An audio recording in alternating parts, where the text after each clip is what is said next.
and welcome back to the Good Eggs podcast. This is series 4, episode 4. In fact, it's episode 5, and we're joined by the wonderful Hayley Ram from The Efficient Elephant, who is a business coach and business mentor. So, hi Hayley, we got you on at last. How are you doing? I'm good, thank you. I'm really pleased because today I've been at home, I've been in the office, I've been outside, I haven't got wet. It's a miracle. I haven't got wet today. I mean, it is only 1 o'clock, so anything can happen. But yeah, I'm good, thank you. That's the result. I mean, we're recording this on the 15th of May, and it's been a horrifically... Well, it's really weird week, hasn't it, in terms of weather? Just really sunny one minute, and then just lashing it down the next. It's just been crazy. We were on the football pitch on Saturday morning for my son's football, and this was a rescheduled game from, I don't know, November, December, when the weather was so bad that we couldn't play. We were stood there on Saturday morning with our winter coats on and screaming in pain because the hailstones were hitting our faces. We're like, how does this happen? But yes. It's not good, but... Warmer days will come. Warmer days will come. Good stuff. Well, thanks for coming on to the podcast, Hayley. We've wanted to have you on for a while. You've done lots of wonderful things in your career and continue to do so. You've had quite a varied career as well, which we'll come on to and talk about your background and how you got to where you are today. But ultimately, we share a lot of similarities in terms of we just want to help people to do better, I guess, is the simple premise. Is that fair to say? It really is. Do you know, the biggest driver for me, I just want people to enjoy what they do. Yeah, I love that. That's it. I just want people to, just to enjoy more what they do. Because working life, whether you're employed, self-employed, is really hard and really challenging, especially in the current climate when there's additional challenges. If people can enjoy the jobs that little bit more, then I'm happy. Yeah, I think you're right. People need to come in with that smile on their face and leave with that smile on their face. You know, and people in my team, I always just say to them, it's just a job. It's just a job. You have to enjoy it, but it's just a job. And actually, what we don't want is people going into work and leaving that and taking that baggage home. It's not healthy, is it? Definitely not. Definitely not healthy. Definitely not healthy. And it's just about finding that balance, isn't it? Getting that balance, which makes it much healthier. And look, we're in the middle of Mental Health Awareness Week. It's not just about mental health and awareness from a home point of view. It's also from a work point of view. I think we have responsibilities 360, don't we, to think about that and be aware of it. So yes, smiles definitely help. Absolutely, love that. So let's get into it then. So Hayley, who are you and where you're from is always our first question. So whereabouts were you brought up, Hayley? Because clearly that isn't enough. Well, you've got that northeast twang still, which you've managed to pick up over the years. But where were you kind of born and raised, and what did your formative years look like? I mean, I can't believe that my Yorkshire twang is still there. I was born and bred in Leeds until I was 18, 19 when I moved to Sunderland. I'm now 50, okay, so I've been here in the northeast for 30 years. But that Yorkshire twang, and apparently when I have a glass of wine, it's even stronger. So, hey up. So do you class yourself now? The question is, do you class yourself as a Mackem or an honorary Mackem, or are you still a Yorkshire lass at heart? What would you say? Where's your allegiance? Mackem. Through and through. Now you've just made all the listeners switch off, haven't you? Yeah, Mackem through and through. And there's, my children are... Yeah, they're both sand dancers. I had to think then. Both sand dancers because they were born in Shields, as is my husband. But we are all strong Sunderland supporters and Mackem's very proud ones right now. But yes. Yes, I was born in Leeds. A typical family life. It was wonderful. Had a great childhood. It was me, my older sister, mum, dad. Mum and dad actually ran their own business for many years. Grew it until there was got up to about 73 staff. Oh, wow. So I grew their business way back then, and I watched them and supported them through summer holidays and did some work for them during summer holidays. And I suppose my sort of self-employment and entrepreneurial spirit was deep down there somewhere. It didn't come to life until later on, but so watched mum and dad go through the highs and lows of business life. What was their business? It was glass and glazing. Mainly for commercial, some residential, but mainly for commercial. So yes, it was it was interesting to watch it. I wish actually now I could watch it again, because when you've seen it transpire in your teens, you're not, it's you don't really understand business life, do you? If I could watch it now, I think I would be like a dragon on Dragon's Den. Like, ooh.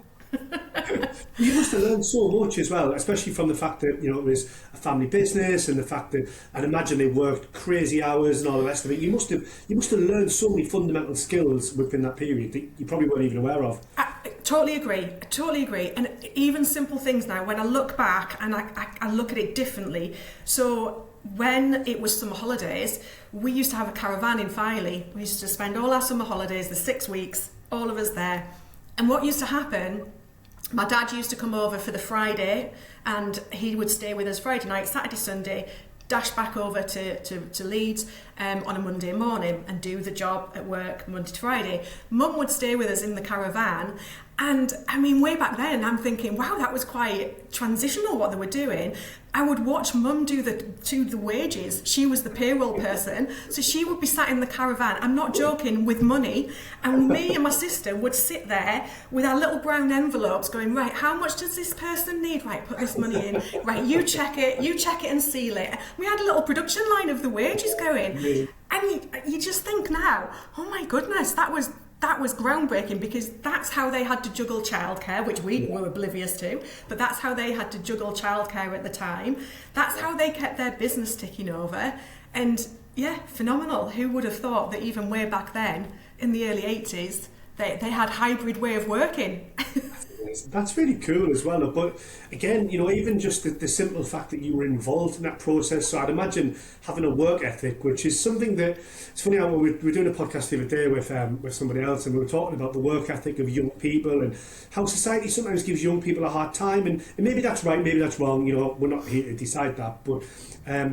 But actually, people don't get either they don't get the opportunities, or they don't want the opportunities. But actually, you had the opportunity, you took the opportunity, and you were involved, you know, working from a young age. So again, those skills are just so valuable, aren't they, I guess, and that experience. They are, and you've hit the nail on the head there with the words work ethic. And honestly, I'm such a strong believer in that. So we've got 2 children. Grace is now, she's not a child, she's an adult. She's nearly 20, and Elliot is coming up to 14. Grace has worked since she was 14. Brilliant, love that. Elliot is now coming up to his 14th, and he wants to start doing a refereeing course so that he can earn money and do refereeing throughout the summer and into next year. And that work ethic must be, I'm hoping, driven from me and my husband to a certain extent, because they've been surrounded by, well, this is what you need to do. You've got to put the graft in to get this kind of life and get the flexibility you want. But yeah, my mum and dad's work ethic was definitely there, and hopefully, you know, we've created that same boundary as well. So you kind of you talked about you came up to the northeast when you were kind of 19, 20. So I assume you kind of left. You didn't decide to go into the family business. You decided to make your own path. Is that right? Yeah, I was a bit stubborn actually. When I think back now, I'm like, why did I do that? I was one of these people that was like, I'm not going into mum and dad's business because I want to make my own path, and I don't want to be, you know, seen as a spoiled kid that's been given it all. I want to make my own way. Now I'm thinking, oh my God, I could have really got a hold of that. But never mind. I was stubborn and I chose my own path. I did brilliantly in my GCSEs, crashed and burned my A levels, went through clearing to get through to university, came up to the Sunderland University. Business school, did my business degree, loved it because it was the first year that the business school was open, so it was all shiny new things, it was lovely, and as a consequence qualified with the business admin degree and met my husband, who we are still now married. So yes, that's what kept me up in the northeast. It wasn't quite the football at that point, but it is now. To be fair, you haven't got a choice about the football when you're here. That's true. I was talking, I do a lot of work in Scotland now, and clearly, you know, they have a big interest in football as well, but maybe not so much in Edinburgh. I know this season they do, but generally speaking, they're not as tribal as we are in the northeast, Sunderland, Newcastle, even Middlesbrough, wherever. Like, and I was trying to explain to them what it's like here. Like, the whole city, you know, thrives and lives and breathes football, whether you like it or not. Yes, the true. Restaurants, the pubs, the hotels, the economy literally balances on football, which is bonkers, I think, to lots of people. And I saw a stat recently. It was something like 1 in 6 people in the city has a season ticket. I don't know, 1 in 7 people in, you know, population to season tickets. I mean, that's incredible. Crackers, isn't it? I've got goosebumps. That's brilliant. I love it. So Yes. Yeah, it's an interesting tribal stuff. And Yeah. it goes further than that, doesn't it, within the region? And I guess you get this being from Yorkshire as well, but it's that regional kind of pride, isn't it, and being part of a pack. And we've had a tough time up here, as we know, for many years. But once you're into the tribe, as you've kind of come into the tribe, you're so primal about it, aren't you? I guess. Yeah. It's just. I always knew that once I was at university here and I started working, I knew I wouldn't go back to Yorkshire. I did fall in love with the North East and with Sunderland. I absolutely thrive on being near the coast. Yeah. That is my release. Being able to get that daily blast of fresh air, even in December when it's minus God knows what with the wind factor and everything and the chill factor. But I absolutely thrive on the coast. And people here have gone through everything. They are quite remarkable, and they just keep going. And till the end, till the end, I will not give any more football references. What am I doing? But yes. I love it. So you came to Sunderland, you finished uni, met your husband, life pretty good. What was your kind of first career move then at that point? Where did you end up first? Yeah, so I started, because I'd done a business admin degree which specialised in HR. My first role was in recruitment. Do you remember Siemens Microelectronics on the Silverlink, the massive building? Yeah, that was my first temporary position in recruitment. Okay. And honestly, I loved it. I felt like Ally McBeal. I used to totter in like proper work clothes. It wasn't this kind of stuff like it is now. It was proper work clothes and heels. I mean, I can't even walk in heels now. And my little lanyard and badge. And I used to just love it. I felt important. I felt I had a purpose. And most importantly, I was learning. And the reason I was learning was because although I was in the recruitment role, back then it was known as personnel and everything was divisionalised. So you had your learning and development, you had your employee engagement, you had your employee relations, then you had recruitment and selection. But that meant that I could get exposed to all of those different areas. So I was just like a sponge and just asked a lot of questions and probably annoyed the hell out of a lot of people, but learned along the way. And that led me naturally into a wider HR role. So my corporate career in the early days was very much HR and recruitment. And what a roller coaster ride that was.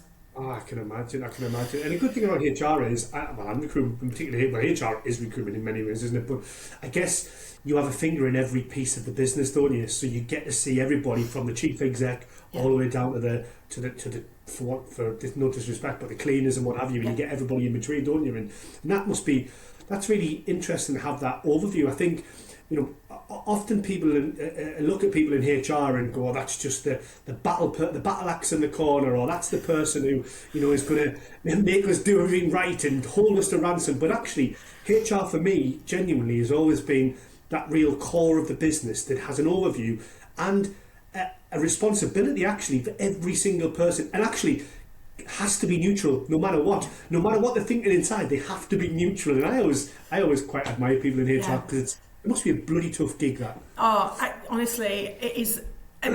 When people say they go into HR because they like people, that's the wrong reason to go into HR. It's the wrong reason altogether. But you are absolutely right. It can have a really positive impact if it's done right. If you work in HR at a strategic level, at a proactive level, at a responsive level rather than reactive, it can be really fulfilling. And you're absolutely right in terms of, you can get your finger in all sorts of pies. And the best HR role I had for that was I worked as a regional HR consultant with Benfield Motor Group back in the days of Benfield. Yeah. And so I covered Carlisle, the North East and the sort of West Yorkshire. And it was brilliant because although you were one organisation, you were Benfield Motor Group, every dealership that you went into had a general manager who ran their dealership as their own business. It became their little baby. And so you saw how each of the different general managers ran their businesses. You got involved with every level of person, from cleaners to mechanics to technicians to IT people to marketing staff. And so I suppose my business knowledge just continued to grow during that time, which I didn't probably appreciate at that time because I was so stuck in the HR remit. But yeah, that was lovely to experience, just the whole sense of the business. Yeah, and I guess your people knowledge grows as well. And I think ultimately the world's run by people. People are the things that kind of make things tick. And I think the more people you work with from different demographics, different backgrounds, all the rest of it, you start to be able to speak to people in the right way. You start to be able to grow relationships. And I think having that access to all of these different types of people must have been great for you. And fascinating as well, because you saw an insight into all the behind the scenes stuff as well, didn't you? It's completely fascinating, and sometimes you would go into meetings not knowing how people were going to react because to certain situations.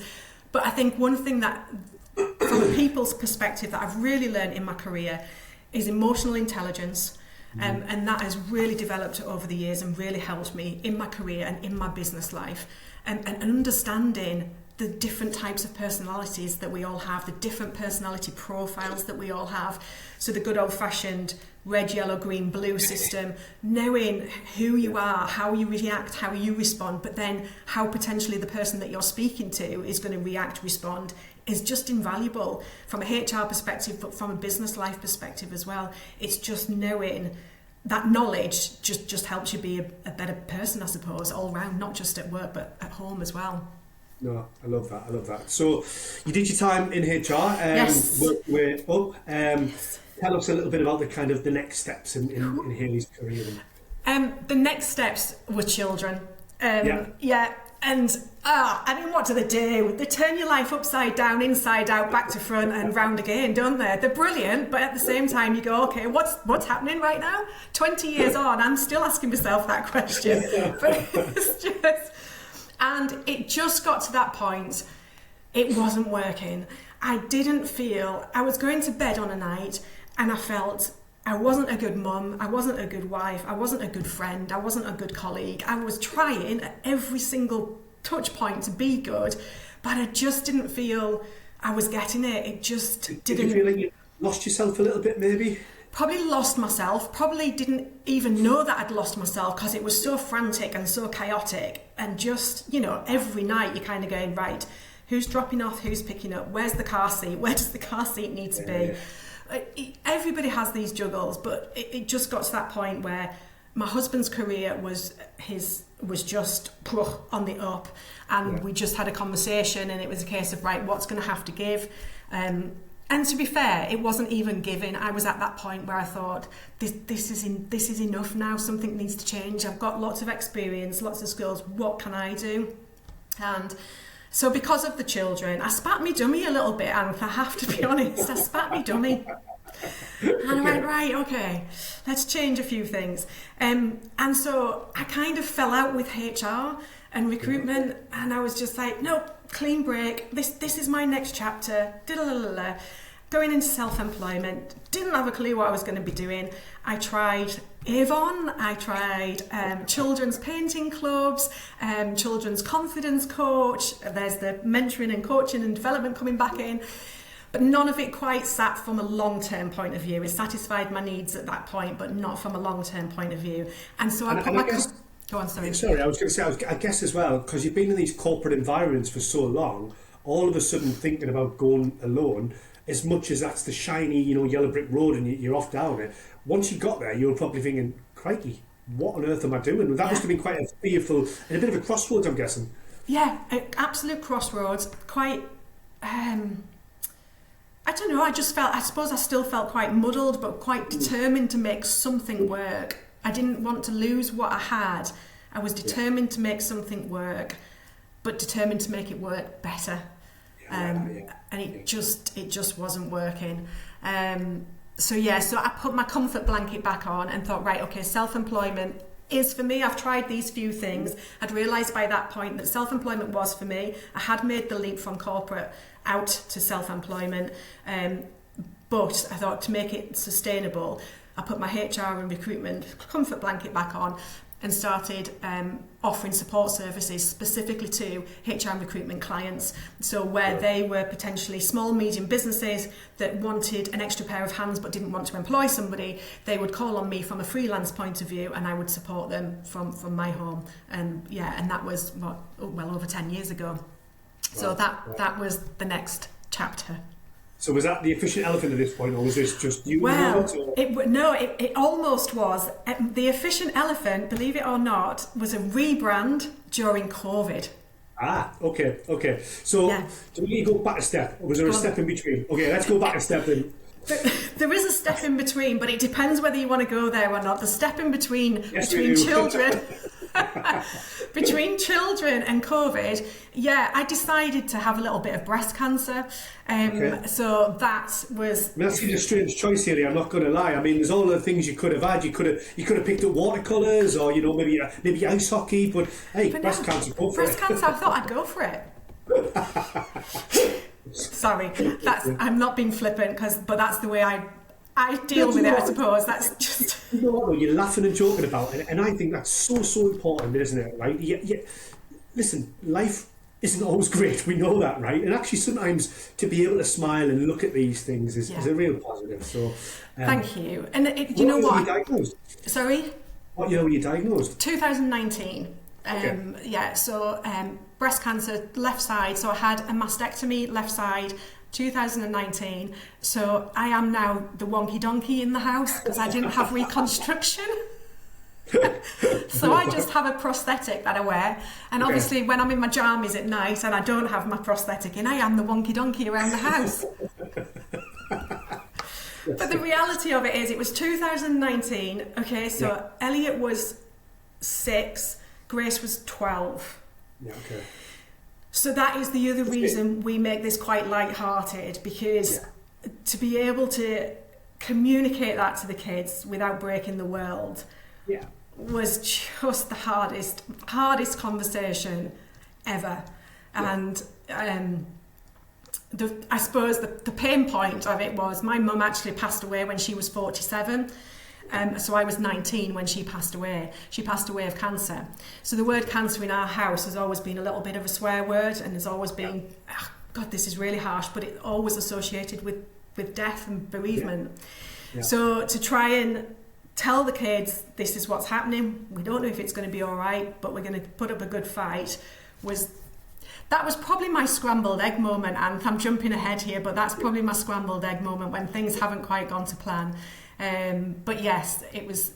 So were you poorly then, Hayley, were you? How did you end up getting the diagnosis? What happened? What was that piece of the puzzle like? It sounds like so textbook. I actually found a lump. I was just in the shower.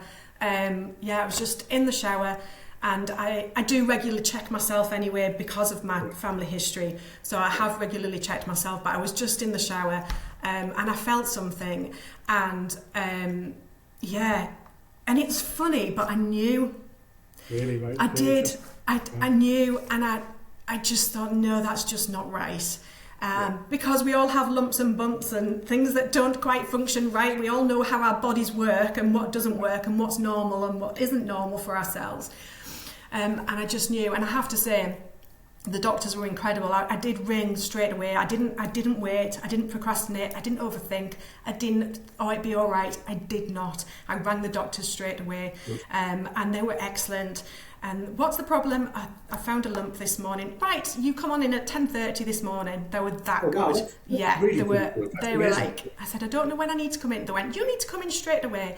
And the doctor, for all, like, obviously the receptionists get a hard time because they can be a bit gatekeeperish, can't they? They were excellent in this situation.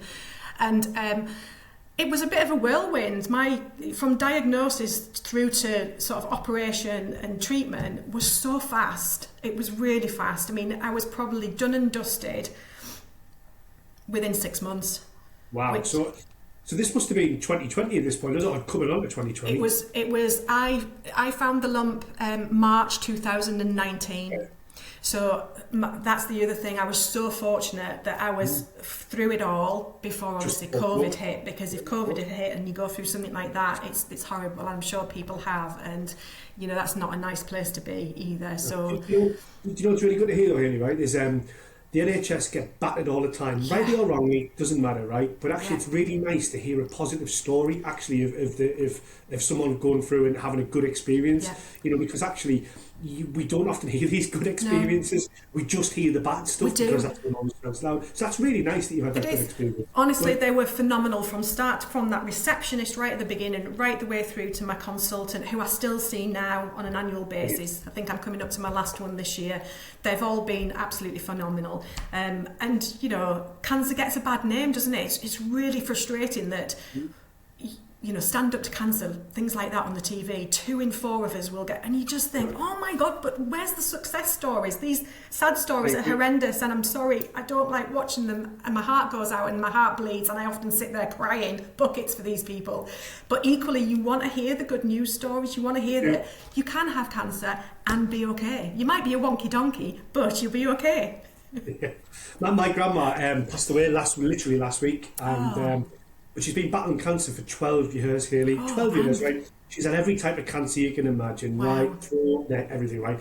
But it wasn't even cancer that got her in the end. It was pneumonia that came and got her. And she used to just say, like, you know what? It's in me, it's part of me, but I'm not going to let the bugger get me because it's never going to get me. I'm still me. I'm still here. I'm still drinking. I'm still smoking. Bless her. You know.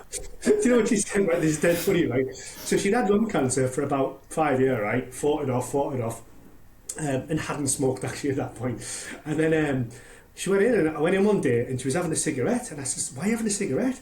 And she went, what do you mean? I went, well, you shouldn't really be smoking now, you're getting treatment. She went, well, the doctors haven't told us to stop smoking.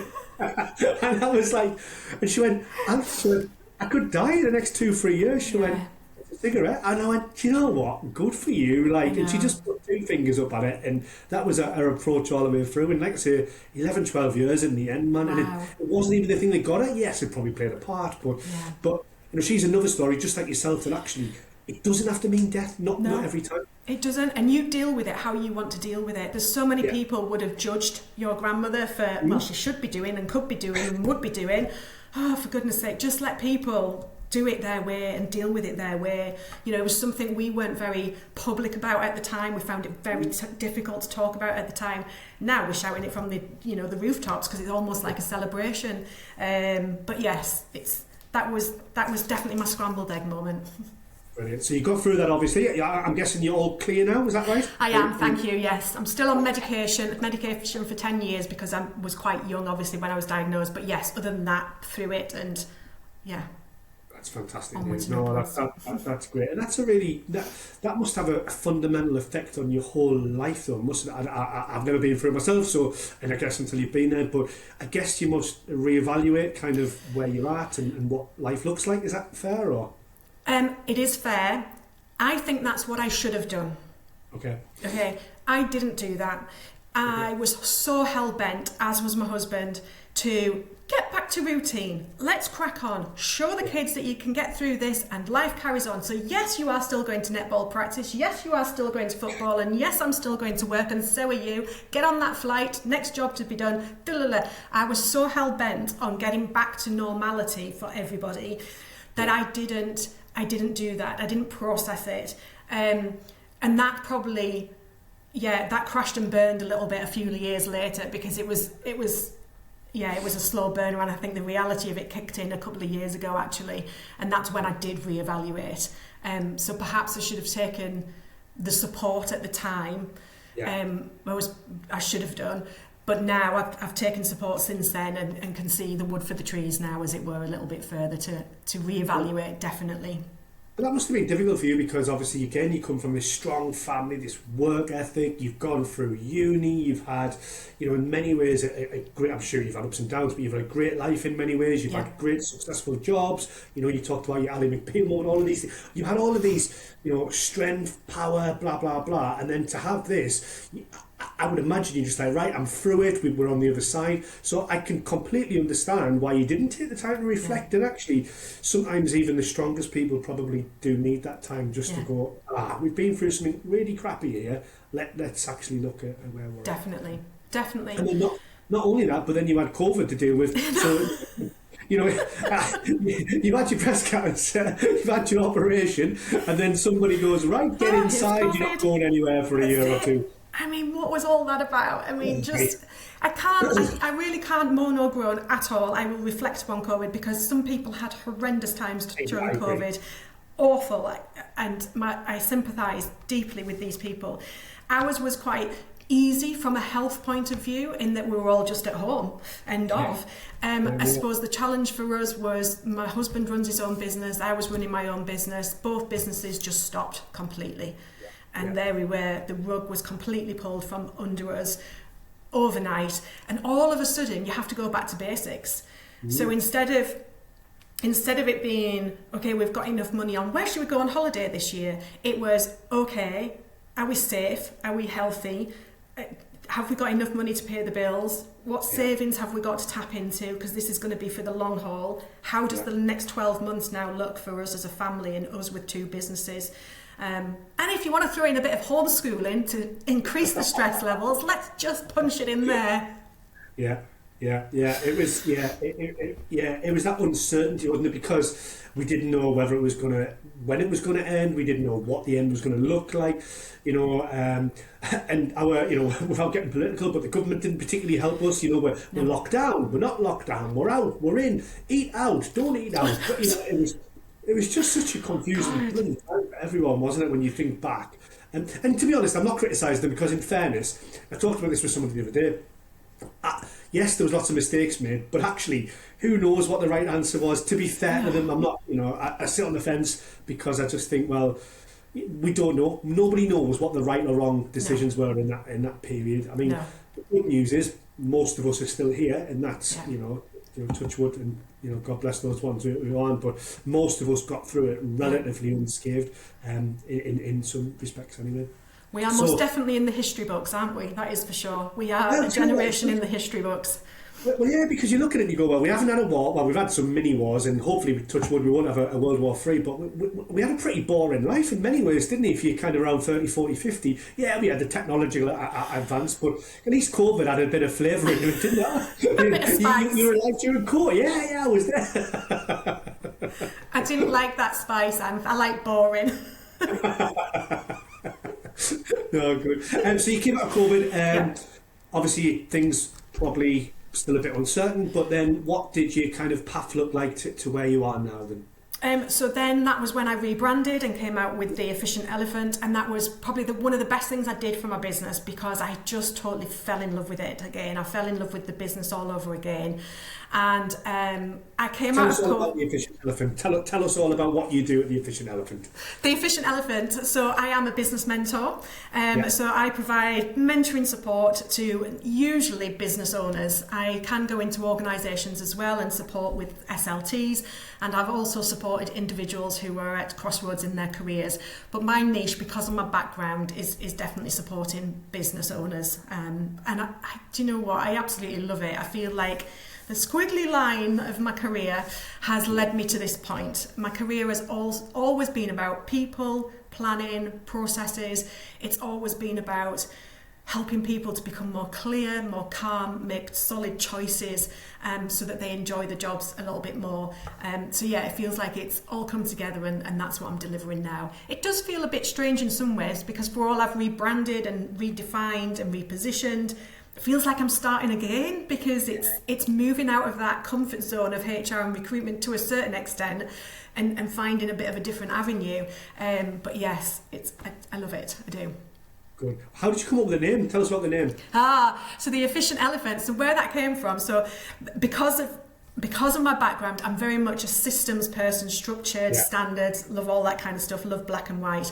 And as I mentioned to you before about the emotional intelligence understanding and personality profiling, I took a personality profile quiz during COVID, and it's one of our good family friends, and he's got a quiz called It's a Zoo Around Here, and you're not categorised in colours, you're categorised in animals. And so I was an elephant, because apparently I'm quite cautious, critical, consistent, and so I'm an elephant. There is also a lion, a monkey, and a dolphin. Obviously, we all cross over at times and take on different roles depending on where we're at, but predominantly from a work point of view, I came out as an elephant. And because all I want to do is help people do their jobs easier, faster, more effectively, more efficient, the Efficient Elephant was born. I love it. I absolutely love it. So I guess in terms of, you've been through a lot, you've had a lot of hammer blows really in terms of at various points of your life, but you've came through, relatively unscathed, and you've well, I will not mention the wonky donkey bit, but relatively, but yeah, you've obviously grew a lot of resilience in that period, and you've obviously learned a lot. And what would you say is your biggest learn that you would pass on to anyone looking to start their own business, or maybe someone who's just looking to make change in their own working life? I guess what would you pass on to them? Do not procrastinate. Do not go for perfectionism. And that is purely from my experience, because I have procrastinated and I have gone for perfectionism, and sometimes done is better than perfect. Yeah. And at times when I look back now, I've thought I could have been 3 months ahead with that business or that project if I'd stopped thinking about it so much. Yeah, I love that. I'm not saying chuck away all the business plans and ignore every bit of strategy, but there's a fine balance, so just be careful on procrastination and perfectionism. They're not easy words to say together, I've just realised. Rather, I'm not going to repeat them. No, you're right, though, Haley. I think sometimes, people, I used to say this when I used to, work as a businessman myself, and sometimes you just got to do it. Just do it, have a go. As long as it doesn't set on fire, as long as you don't hurt anyone, have a go. The worst that can happen, make sure you make, make sure you make a plan that you're not going to, like I say, set everything on fire. But just do it. Have a go. Why not? And you're absolutely right, and because of your background, those are the questions that I always ask as well. Okay, so what are your choices in this situation? Okay, What are the risks associated with those choices? Okay, what's the worst that can actually happen? Okay, which one of those are we going to take a step forward? And like you say, it's just that risk assessment, isn't it? And just try. What is the worst that can happen? I love it. So we're coming to an end. God, that's full, hasn't it? That has. I've so much more to say. Let's sit here for another hour, Anne. Come on. So, the 2 questions I do ask you, we've already talked about your scrambled egg moment, so thank you for sharing that. You've definitely had a scrambled egg, crikey. What would you say is your golden egg? And we've already just touched on it, but what would you say is your golden bit of advice you would give to anyone in life, in business, whatever? What would you say is your golden egg, your golden snippet? Continue to learn and develop yourself, and you will be a better person for yourself and for others. I've always learned and developed along the way, whether it's been little online courses, and the reason I'm saying that particularly now is I'm just coming to the end of my ILM level 7 in business mentoring. Oh, yeah, it's been tough. Level 7. That's top of the box, that, mind. That's top tier. The doors have been shut. I've had tantrums. The kids know to leave me well alone when I'm doing my assignments. But I've learned loads, and I just think, gosh, of all the business experience I've gained over 30 years in my career, this has now just put the icing on the cake with lots of theory, and I've met some other mentors that are now senior mentors that I can learn from peer to peer. So, and that wouldn't have happened if I didn't have the mindset that you can continuously learn and develop, whether it's for yourself, for your business, for your team. Absolutely. So go out there and learn something you like. Definitely. Brill. And what's next for Haley Ram and the Efficient Elephant? Oh my goodness. To continue with my business mentoring, to have more business owners as my clients. I really would like to build up a little bit more. The one thing that I am aiming for all I love the North East market, mentoring is something that I can offer nationally, so that is what I would like to do. I've had a few clients over last year that were southeast based, so I would like to kind of spread the word a little bit wider as well. So that's my aim for the next 12 to 18 months. Love that. And how can people get in touch with you? LinkedIn, which I know is our swear word, Anth, but LinkedIn, Haley Ram, or I do also have a website, which is just theefficientelephant.co.uk. Fantastic. Last question for you before you go. Yes. You are definitely a good egg. There's no doubt in my mind. So thank you so much for coming on the podcast and sharing your story, being so open, honest, making me laugh all the way through, despite some really tragic stories. So thanks for that, and thanks for passing on your advice and guidance. But Who would you say is a good egg that you know of within your circle who you think we should get on the podcast next? Who would you recommend to pass the baton to get on here next? Ooh, I would recommend, because I've known this lady through a number of different avenues for some years now, and I don't think she's been a guest of yours, Katie Bull-McCook. Oh yeah, I know Katie. Yeah. Okay, great. I would great, recommend fantastic. Katie. She's a really good shout. She's got a lot to say. She's another good egg, without a doubt. She's definitely a good egg. Brilliant. She's probably a protein egg, actually, is Katie, isn't she? Considering what she does, she's like. And she'd be a pro as well. It'd be like having Alfie Joy on all over again, having a professional there. I'd be like, look, Katie, you just have the mic and off you go. Yeah, she's a natural. Honestly, Haley, all that's left for me to say. Do you know, it's a shame actually, we used to do these face to face, and at the end you'd be presented with a boiled egg with a smiley face on, but sadly I can't do that today. So all that's left for me to say is honestly, thank you so much for being a good egg. Thanks for coming on the pod. Good luck with everything, and we shall see you around. So Brill, take care. Thank you so much, Anne. Take care. Cheers, Haley. Bye. Bye.